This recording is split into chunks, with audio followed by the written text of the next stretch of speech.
Hello दोस्तों, welcome my Tejashwi coaching channel. आज का विषय है सामाजिक अध्ययन यानी हिस्ट्री, जो कि इंडियन हिस्ट्री है, भारतीय इतिहास के हम लोग बारे में जानेंगे।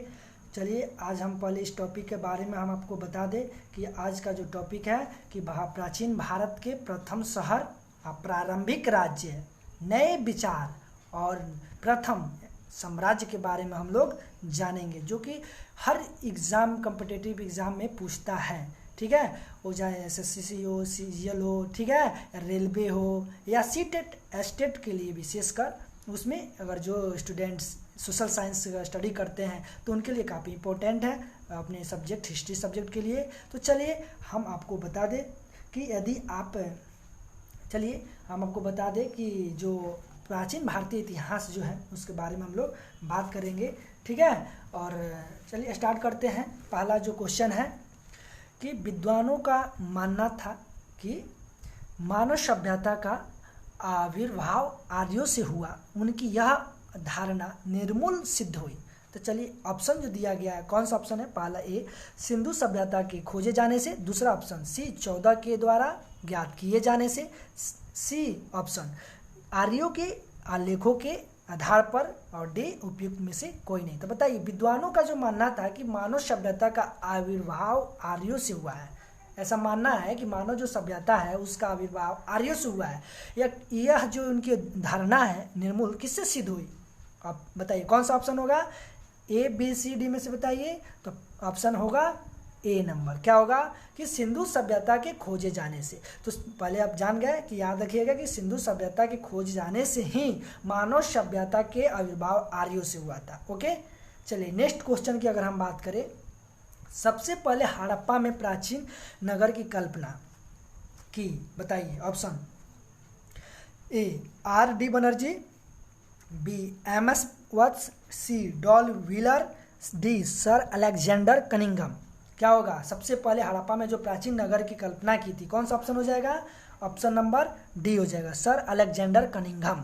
सर अलेक्जेंडर कनिंघम ने सबसे पहले हड़प्पा में प्राचीन नगर की कल्पना की थी। ठीक है, हमने पहले ही बताया है कि यह भारतीय इतिहास से संबंधित यानी प्रथम शहर, प्रारंभिक राज्य और नए विचार और प्रथम साम्राज्य से संबंधित क्वेश्चन है। ठीक है, जो कि काफ़ी इंपॉर्टेंट है। ठीक है, तो इसलिए इसमें जो है सर अलेक्जेंडर कनिंघम जो है, सर अलेक्जेंडर कनिंघम वो सबसे पहले हड़प्पा में प्राचीन नगर की कल्पना की थी, इसलिए ऑप्शन क्या हो जाएगा? डी हो जाएगा।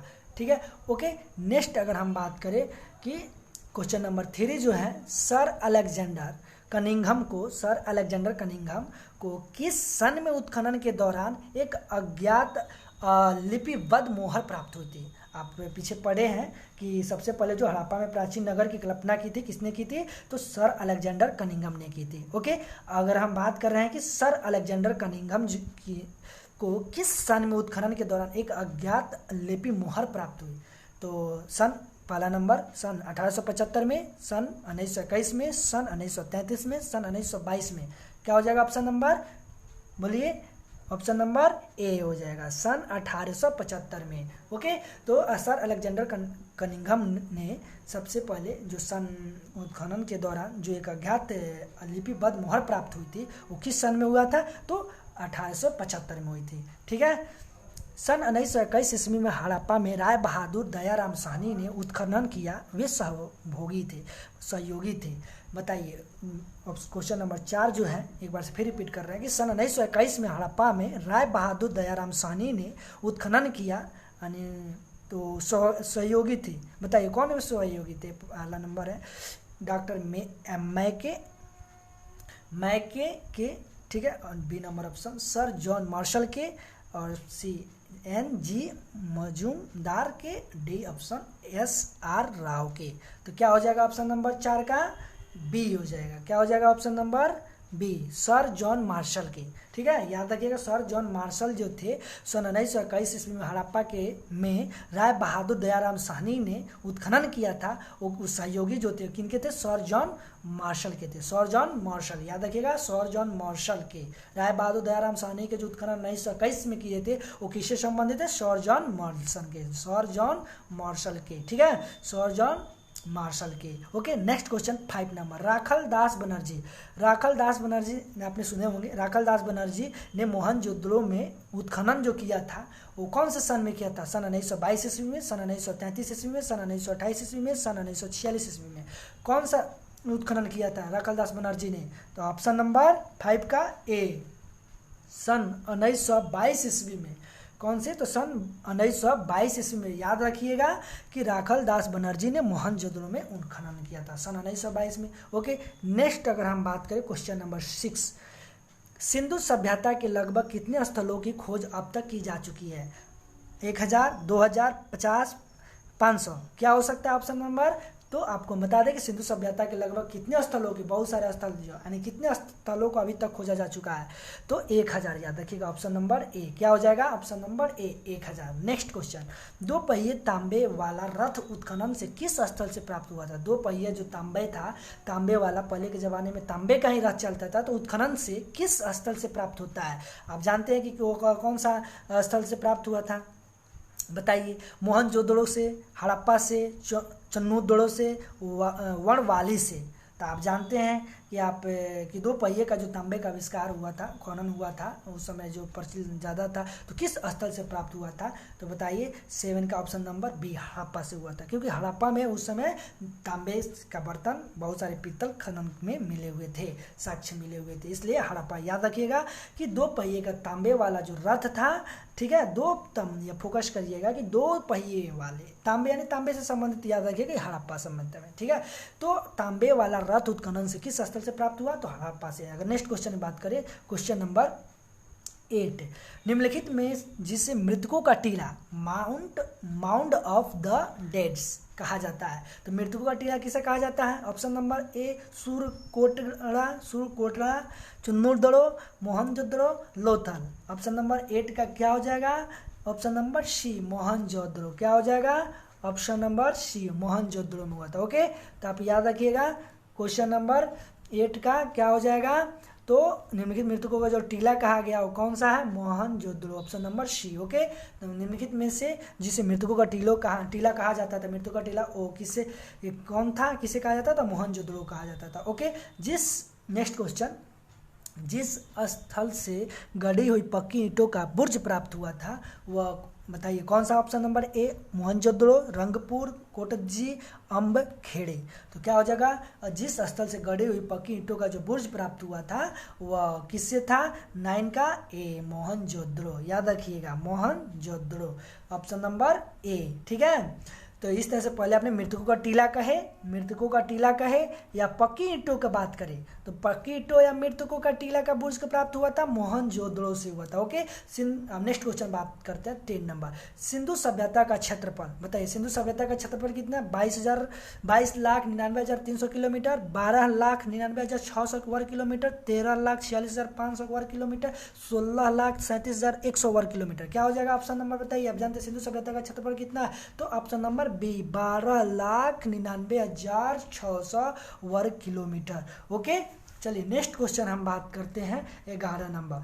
तो मिस्र मेसोपोटामिया, याद रखिएगा मिस्र मेसोपोटामिया की सभ्यता का जो विस्तार हुआ सिंधु सभ्यता की तुलना में था, वो कितनी तुलना में था? ऑप्शन नंबर बताइए क्या हो जाएगा? चौथाई, आधा, 3 गुना, 1/3। तो क्या हो जाएगा? आधा। क्या हो जाएगा? याद रखिएगा मिस्र मेसोपोटामिया की सभ्यता का जो विस्तार हुआ था सिंधु सभ्यता की तुलना में क्या था? आधा था। ओके, नेक्स्ट, ऋग्वेद में वर्णित हरिउपिया, याद रखिएगा हरिउपिया सिंधु सभ्यता के जिस स्थल से मिलता है वो कौन सा स्थल है? अब बताइए ऑप्शन 12 का पहला number A option Mohenjodaro, Harappa, Chanhudaro, Rangpur. कौन सा हो जाएगा? 12 का बी, हड़प्पा। याद रखिएगा कि ऋग्वेद में आप पहले जानते हैं कि ऋग्वेद में जो वर्णित हरिउपिया जो है सिंधु सभ्यता के जिस काल से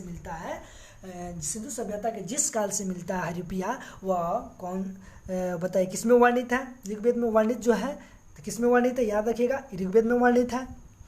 ओके, ऋग्वेद में वर्णित है, यानी याद रखिएगा हरिउपिया, ठीक है, जो सिंधु सभ्यता के किस स्थल से मिलता है? तो याद रखिएगा हड़प्पा स्थल से मिलता है। ठीक है, जिस स्थल से मिलता है उसे हम क्या नाम दिएगा? हड़प्पा। ठीक है, नेक्स्ट क्वेश्चन है सिंधु सभ्यता के। ओके, नेक्स्ट क्वेश्चन 13 जो कहता है कि सिंधु सभ्यता के जिस स्थल का विस्तार 5 किलोमीटर था, सिंधु सभ्यता का स्थल 5 किलोमीटर तक था।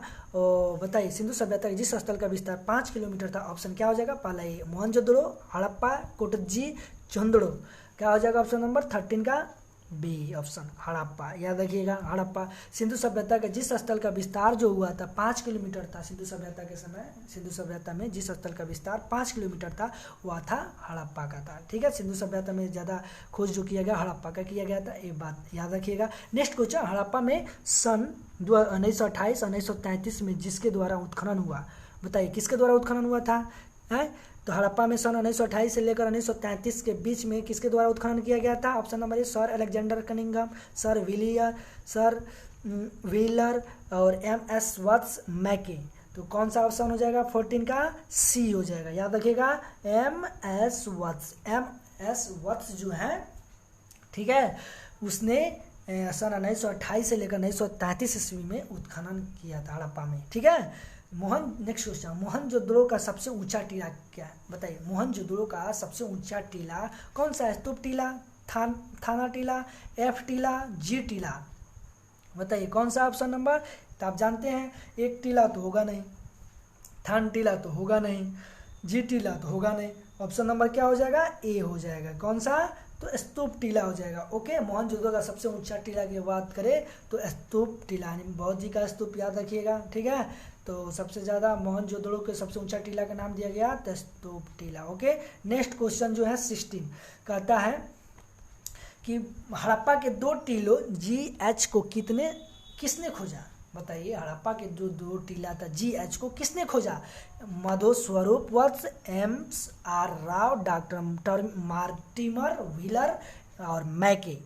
बताइए हड़प्पा के जो 2 टीले GH को किसने खोजा? माधो स्वरूप वत्स, S.R. Rao, doctor Mortimer wheeler, मैके। बताइए कौन सा ऑप्शन हो जाएगा? 16 का ए हो जाएगा। माधो स्वरूप वत्स। किसने? तो माधो स्वरूप वत्स ने हड़प्पा के 2 टीलों को यानी GH को खोजा था, माधो स्वरूप वत्स ने। ओके, चलिए नेक्स्ट क्वेश्चन, आर्य शब्द मूल रूप से जिस भाषा का क्या थी? आर्य शब्द जो था मूल रूप से किस भाषा का था? जर्मन शब्द का, संस्कृत, रोमानी, हिंदी। तो क्या था? आप जानते ही हैं कि उस समय 17 का ऑप्शन नंबर क्या हो जाएगा? बी यानी संस्कृत। ठीक है, आर्य जो जानते थे वो संस्कृत भाषा में जानते थे। तो आर्य शब्द जो मूल रूप जो था उसका मूल रूप यानी उनका शुरुआती जो भाषा था क्या था? संस्कृत था। बाघ जो नेक्स्ट क्वेश्चन, बोगोज कोई की शांति संधि का काल क्या है? बताइए बोगोज कोई की शांति संधि का काल है 1500 ईसा पूर्व, 1300 ईस्वी पूर्व, 2250 ईस्वी पूर्व, 1000 ईस्वी पूर्व। बताइए क्या हो जाएगा? Option number B 1350। याद रखिएगा बी ऑप्शन 1350। बोगजोई की जो संधि का काल था, बोगोजोई की संधि का जो काल था वह 1350 ईस्वी पूर्व में हुआ था। ठीक है, नेक्स्ट क्वेश्चन अगर हम बात करें कि बोगोजोई जो है कि शांति संधि जिनके मध्य हुई थी, बताइए आर्य अनार्यों के मध्य, ठीक है, भारतीय आर्य ईरानी आर्यों के मध्य, हितदस के राजाओं एवं मितामी साम्राज्य के मध्य, उपयुक्त में से कोई नहीं। क्या हो जाएगा? बताइए। अनैस के बोगोजोई की शांति संधि जिन्हें के मध्य हुई थी और किनके बीच हुई थी? ऑप्शन नंबर 19 का सी नंबर। याद रखिएगा हितदस। क्या हो जाएगा? हितदस के राजाओं और मितामी साम्राज्य के मध्य हुआ था। क्या याद रखिएगा? हितदस के राजाओं एवं मितामी साम्राज्य के मध्य हुआ था। ओके, बोगजोई की जो शांति संधि की जो हुई थी वह किनके बीच हुई थी? हितदस के राजाओं एवं मितामी साम्राज्य के मध्य हुई थी। ठीक है, अगर हम बात करें क्वेश्चन नंबर 19 की कि बोगजोई की जो शांति संधि किनके मध्य हुई थी, तो आप याद रखिएगा हितदस के राजाओं मितामी साम्राज्य के मध्य। अगर क्वेश्चन हम 18 की बात करें, बोगोजोई की जो शांति संधि काल जो था वो क्या था? 18 का जो था बी नंबर ऑप्शन यानी 1350। ठीक है, और 1350 याद रखिएगा। 13 यानी बोगजोगोई की जो संधि का काल था वह क्या था 1350। वहीं बोगजोगोई की जो संधि याद रखिएगा जो शांति काल था वह 1350 था बोगजोगोई का। वहीं बोगजोगोई की संधि जो था शांति संधि किसके मध्य हुई थी, तो हित 10 राजाओं के मितामी साम्राज्य के मध्य हुई थी। ठीक है, अगर हम बात करें नेक्स्ट 20 नंबर क्वेश्चन, यूरोपीय भाषा का काल था। बताइए यूरोपीय भाषा का जो काल था 2000 ईसा पूर्व, 1500 ईस्वी पूर्व, 1000 ईस्वी पूर्व, तो 600 ईस्वी पूर्व, कौन सा था अभी मैंने बताया। बताइए 20 ऑप्शन क्या हो जाएगा, ऑप्शन नंबर ए 2000 ईस्वी पूर्व। ओके, चलिए नेक्स्ट क्वेश्चन की अगर हम बात करें, फिर से एक बार बता दें हम कि भारतीय भूरोपीय लिखा हुआ है, भूरोपीय भाषा का काल, भूरोपीय भाषा का जो काल था वह कौन सी काल में था 2000 ईस्वी पूर्व में, क्या था, तो याद रखिएगा जो भूरोपीय जो है वह 2000 ईस्वी पूर्व में था। ओके, ऑप्शन नंबर ए। ओके, 2000 ईस्वी पूर्व। जर्मनी एवं स्कैंडिनेविया को आर्यों का आदि निवास मानने वाला विद्वान जो थे कौन थे, नेहरिंग, पेंका, पी गाइलस, विलियम जोन्स। तो बताइए 21 का क्या हो जाएगा, ऑप्शन नंबर बी हो जाएगा, पेंका। याद रखिएगा पेंका, 21 का पेंका। जर्मनी और स्कैंडिनेविया जो है वो आर्यों द्वारा आदि निवास मानने वाला विद्वान जो था वो कौन था, पेंका था। नेक्स्ट क्वेश्चन की अगर हम बात करें कि नेहरिंग नामक विद्वान के अनुसार आर्यों का आदि निवास था। बताइए नेहरिंग नामक विद्वान के अनुसार आर्यों का आदि निवास था दक्षिण रूस, जर्मनी, ऑस्ट्रिया, बोहेमिया। क्या हो जाएगा, ऑप्शन नंबर ए दक्षिण रूस। याद रखिएगा क्या हो जाएगा, ऑप्शन नंबर ए 22 का ए हो जाएगा। ओके, नेहरिंग नामक विद्वान के अनुसार जो था आर्यों का जो आदि निवास था वह क्या था, दक्षिण रूस था। क्या था, दक्षिण रूस। ओके, नेक्स्ट अगर हम बात करें क्वेश्चन नंबर 23, तो निम्नलिखित में से कौन से ग्रंथ समान है, कौन से ग्रंथ समान है, तो the Arctic home of the Aryans एवं सत्यार्थ प्रकाश, ठीक है, ऋग्वेद एवं जेंद अवस्था, नेक्स्ट कौशिक गृहसूत्रम एवं कौशिकी गृहसूत्रम, उपयुक्त सभी कौन सा हो जाएगा, 23 का बी। याद रखिएगा ऋग्वेद और जेंद अवस्था। याद रखिएगा कौन सा ऑप्शन हो जाएगा, क्वेश्चन नंबर बी। क्या हो जाएगा, ऑप्शन नंबर बी हो जाएगा। क्या हो जाएगा, याद रखिएगा बी। यानी क्वेश्चन में था कि निम्न में से कौन से ग्रंथ समान है, तो ऑप्शन नंबर बी हो जाएगा। क्या हो जाएगा, ऑप्शन नंबर बी। ऋग्वेद और जेंद जो था जेंद अवस्था, जो दोनों ग्रंथ समान है, ये ग्रंथ है, ठीक है। ऋग्वेद ग्रंथ और अवस्था दोनों ग्रंथ क्या है, समान थे, ठीक है। तो ऑप्शन नंबर क्या हो जाएगा, बी, ठीक है। नेक्स्ट बात करें, प्रो मैक्समूलर के अनुसार आर्यों का आदि निवास था पहला मध्य एशिया, पामीर, तिब्बत, भारत। तो ऑप्शन नंबर क्या हो जाएगा, ए हो जाएगा, मध्य एशिया। क्या हो जाएगा, मध्य एशिया। प्रो मैक्सुलर के अनुसार आर्यों का आदि निवास था मध्य एशिया। नेक्स्ट क्वेश्चन है, प्रारंभ में आर्यों के गणना का जो स्रोत था क्या है, बताइए। प्रारंभ में जो आर्यों का गणना का जो स्रोत था वो क्या था, शरदवर्ष, हिमवर्ष, गव्युमिति और मिनट। क्या हो जाएगा, 25 का बी नंबर ऑप्शन। क्या हो जाएगा, हिमवर्ष। क्या हो जाएगा, हिमवर्ष। याद रखिएगा प्रारंभ में आर्यों का जो गणना का जो स्रोत था हिमवर्ष था। आर्य जिससे परिचित नहीं थे, किससे परिचित नहीं थे, घोड़े नाव से परिचित नहीं थे, पीपल एवं जौ से, दूध एवं चावल से, आम एवं बरगद से। कौन सा हो जाएगा, आर्य जिससे परिचित नहीं थे, तो ऑप्शन नंबर डी आम और बरगद से परिचित नहीं थे, दूध और चावल से परिचित थे आर्य, और जिनकी भाषा संस्कृत थी और मध्य प्रदेश से आते थे, ठीक है साहब। और नेक्स्ट बात करें हम घोड़े और नाव से, तो ये बात जानते थे, पीपल जो जौ जानते थे, बट आम बरगद नहीं जानते थे, परिचित नहीं थे। चलिए नेक्स्ट क्वेश्चन अगर हम बात करते हैं 27 नंबर क्वेश्चन कि आर्यों का आदि निवास आर्कटिक प्रदेश था, यह अभिमत प्रस्तुत किया किसने। आर्यों का जो आदि निवास जो था आर्कटिक प्रदेश था, यह अभिमत प्रस्तुत किया किसने प्रस्तुत किया था, the Arctic home the Aryans में बाल गंगाधर तिलक ने, या सत्यार्थ प्रकाश में स्वामी दयानंद सरस्वती ने, या एंशिएंट इंडियन हिस्टोरिकल ट्रेडिशंस में पार्जिटर ने, और डी ऑप्शन उपयुक्त किसी ने नहीं। बताइए क्या हो जाएगा ऑप्शन नंबर, तो ए हो जाएगा। याद रखिएगा ऑप्शन नंबर 27 का ए, क्योंकि आर्यों का जो आदि निवास जो था आर्कटिक प्रदेश था। क्या था? आर्यों का आदि निवास आर्कटिक जो प्रदेश था यह अभिमत प्रस्तुत किया। तो ये कौन कौन प्रस्तुत किया था? तो बताइए, अभिमत जो प्रस्तुत किया था वो क्या था? द आर्किमिड जो Arctic home of the Aryans में बाल गंगाधर तिलक ने। यानी इतना याद रखिएगा, जो आर्यों का आदि निवास आर्कटिक प्रदेश था। जब आर्कटिक प्रदेश हो सकता है तो नहीं आर्कटिक होम ऑफ द होगा ना, the Arctic of home the, इससे रिलेटेड क्वेश्चन सेम है। The Arctic home the Aryans में बाल गंगाधर तिलक ने दिया था। ओके, नेक्स्ट क्वेश्चन की अगर हम बात करें तो 6 महीने का दिन 6 महीने की रात्रि जहाँ पर होती है वो बताइए कहाँ होती है? जो 6 महीना यानी 6 महीने दिन होता है, 6 महीने रात्र होते हैं। बताइए कौन सा देश? आर्कटिक प्रदेश में, अमेरिका में, तिब्बत में, जर्मनी में, कौन सा हो सकता है? बताइए। ऑप्शन नंबर 28 का क्या हो जाएगा? ए नंबर आर्कटिक प्रदेश जो है वो करेक्ट आंसर। यानी आप याद रखिएगा ऑप्शन नंबर ए, 6 महीने जहाँ दिन होती है 6 महीने रात होती है, वो कौन सा प्रदेश है? तो आर्कटिक प्रदेश है। ठीक है, आर्कटिक प्रदेश यानी आर्यों का सबसे पहले आदि निवास जो आर्कटिक प्रदेश जो था, Arctic Pradesh home of the जो आर्यंस में बाल गंगाधर तिलक ने किया था। ठीक है, सबसे पहले प्रस्तुत किसने किया था? द आर्कमेटिक, याद रखिएगा आदि निवास आर्कमेटिक प्रदेश का। ठीक है, तो the Arctic home of the Aryans में बाल गंगाधर तिलक ने। ठीक है, अगर वही 6 महीने दिन और 6 महीने रात की बात करें तो कहाँ होती है? तो आर्कटिक प्रदेश में होती है। ठीक है, नेक्स्ट अगर हम बात करें 29 नंबर। ठीक है, क्वेश्चन कहता है कि महर्षि ब्रह्म ऋषि प्रदेश के अंतर्गत कौन सा क्षेत्र आता है? बताइए। ऑप्शन नंबर ए, पंजाब एवं राजस्थान का भाग, अफगानिस्तान एवं सिंध क्षेत्र का भाग, पूर्वी राजस्थान एवं गंगा जमुना दोआब पश्चिमीवर्ती प्रदेश, मध्य एशिया का संपूर्ण भाग। क्या हो जाएगा? 29 का ऑप्शन नंबर सी हो जाएगा। कौन सा? ऑप्शन नंबर सी, यानी ब्रह्मर्षि प्रदेश के अंतर्गत कौन सा क्षेत्र आता है?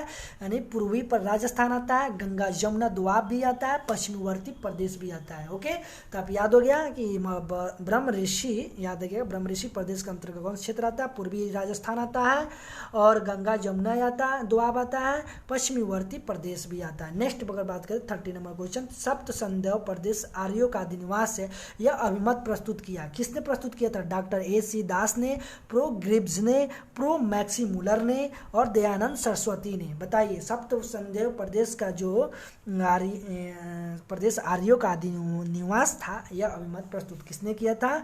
30 का बताइए ऑप्शन ए, कौन सा? Doctor A.C. दास ने। किसने किया था? Doctor A.C. दास ने सप्त संदेव प्रदेश आर्यों का आदि निवास था, यह अभिमत प्रस्तुत करने वाले कौन थे? तो डॉक्टर